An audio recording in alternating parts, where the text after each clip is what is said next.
We're in the danger room at the moment, and we've got a sequence here where Halle Berry flies in, and I'm in a quandary whether she does a somersault or she comes just flying in straight, and there's cars blowing up, there's lots of explosions, and we've got Wolverine running in the background. There's a lot going on in this one sequence, and it's just, we're here ready to shoot.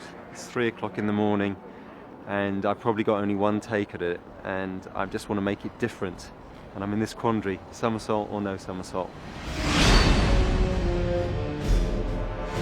Why work in this film? What we're trying to avoid is we don't want to make things look floaty. Anyone can lift someone up in the air and they sort of start wobbling around, but for here, we want it to be real. It's got to be realistic. And so it's very, very hard, and it takes endless rehearsals to get that just right. Another rehearsal, guys. For the last 2 months we've been rehearsing all the gags, setting up the things for the actors and the actresses to do. So today's a big day because we've got Halle on this big rig that we're flying today.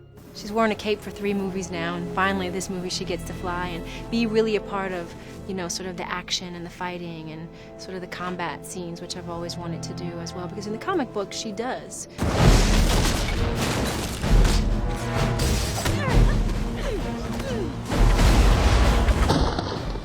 We're trying to give Halle certain new powers, and one of them involves she spins into a tornado. So she goes up in the air and she hurtles down spinning, and she did about 24 revolutions in the space of like 2 or 3 seconds. And we had to give Halle these motion sickness pills before we did it because she gets a bit seasick.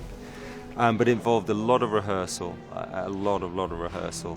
And I've got to say she was very, very game for it all. Well, I didn't have a lot of training for it. I don't think you can, you go on wires and you just, you know, take your brave pills and you go up there. You know, Simon Crane, our stunt coordinator, is wonderful. So you just put your, you know, trust in his hands and you just kind of go up there and go for it. And I got to do most of my stunts on this, which I always love to do my own stunts as much as I can. Cameras running, ready, and...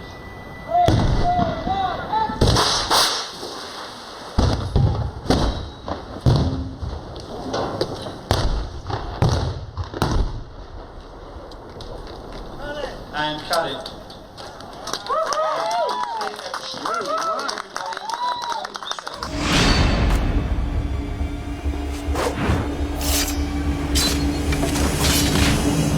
With all the artists doing their own wire work, they've got to feel comfortable with it for a start.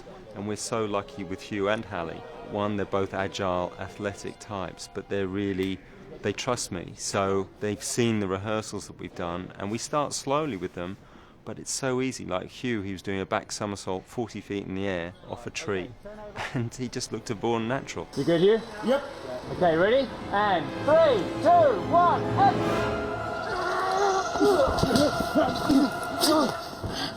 I do quite a bit of flying in this movie. Now, my character cannot fly.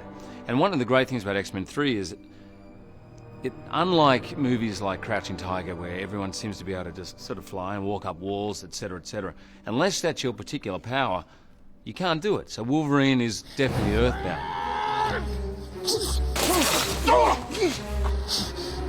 But there's some classic moments in the comic book which we use in this film, where Wolverine comes across Magneto, who has a unique hold over Wolverine because he can manipulate metal, and Wolverine's skeleton is completely made out of metal.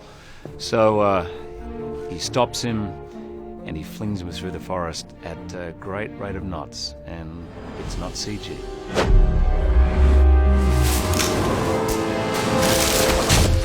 I do all those myself because there's no real danger. Well, I suppose there is, but who gets to fly at 80 miles an hour along a wire through a forest? action.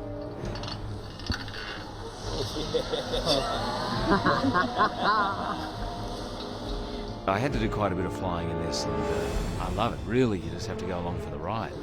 I can see you hated that one, Hugh. It has to look right, it has to look believable, and people will think, oh, there isn't much wire work in this film. Well, that's what they should think, but actually there's tons of it.